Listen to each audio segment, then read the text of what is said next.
या काळात कुठल्या भाज्या किंवा फळं खायची? खरं तर ऋतूमध्ये नैसर्गिकपणेच अशा वनस्पती उगतात ज्या या काळातल्या शरीरस्थितीसाठी योग्य असतात, म्हणून त्यांचा वापर आरोग्याच्या दृष्टीनं महत्वाचा असतो.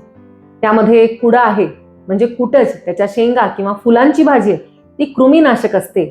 अतिसार, जंत आणि वातदोषावरही प्रभावी आहे.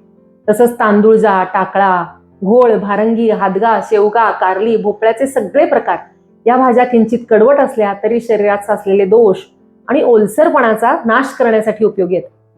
या काळात चिखल असतो, त्यामुळे पालेभाज्यांचं प्रमाण कमी ठेवावं असा आयुर्वेदाचा निर्देश आहे.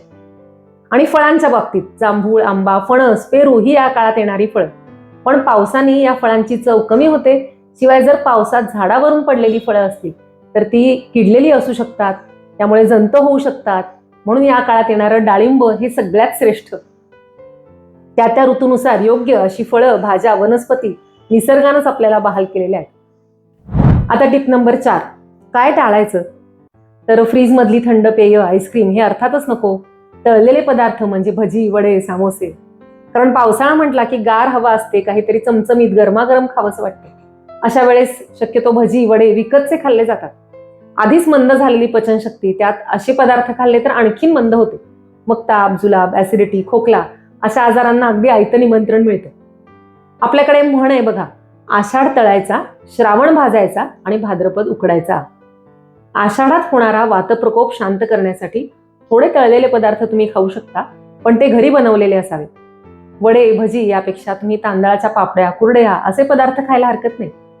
भाजलेल्या भुईमुगाच्या शेंगा या काळात खायला उत्तम. किंवा पांढरी गावठी मक्याची कणसं असतात, ती भाजून त्याला तेल, लिंबू, मीठ लावून खाल्लं तर अगदी उत्तम चवही येते आणि आरोग्यालाही फायदा होतो. टिप नंबर 5, प्रतिकार शक्ती सुधारण्यासाठी या काळातला एक अगदी सोपा उपाय म्हणजे सुंठ, तूप आणि गूळ हे तिन्ही मिक्स करून छोट्या गोळ्या करून ठेवाव्या आणि सकाळी रिकाम्या पोटी एक गोळी खावी. यामुळे पचन सुधारतं, सर्दी, इन्फेक्शन्स कमी होतात, शरीरातला वात कमी होतो. म्हणून पावसाळ्यातल्या सगळ्या सणांचा प्रसार असतो तो सुंठवडा. आपले सण आणि आरोग्य असं अविभाज्य आहे, याचा प्रत्यय वेळोवेळी येत असतो. असाच आणखी एक सोपा उपाय तो आहे अमृतधारा. नावाप्रमाणेच अमृतासारखं असलेलं हे साधं सोपं औषध आहे. निमसेनी कापूर, पुदिना आणि ओवा याचे अर्क यामध्ये असतात. एवढ्या छोट्या औषधाचे खूप मोठे गुण आहेत. सर्दी, खोकला, कफ, डोकेदुखी किंवा अपचन असे विकार असताना प्रौढ व्यक्ती 2 ते 4 थेंब अमृतधारा 1 चमचा मधात घेऊ शकतात.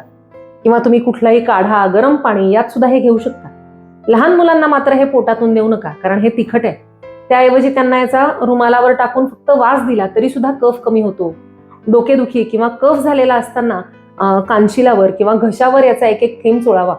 अगदी इन्स्टंट रिलीफ मिळतो. पावसाळा, हिवाळा अशा ऋतूंमध्ये प्रत्येक घरात हे पॉकेट मेडिसिन असायलाच हवं. शाळा कॉलेजमध्ये मुलं किंवा ऑफिसमध्ये कामाच्या ठिकाणी आपण सुद्धा हे औषध सहज नेऊ शकतो आणि कधीही घेऊ शकतो. आपलं अरहमचं जे अमृतधारा आहे खूप लोकप्रिय औषध आहे आणि हजारो जणांनी याची आजपर्यंत ऑर्डर दिली आहे, याचा अनुभव घेतलाय.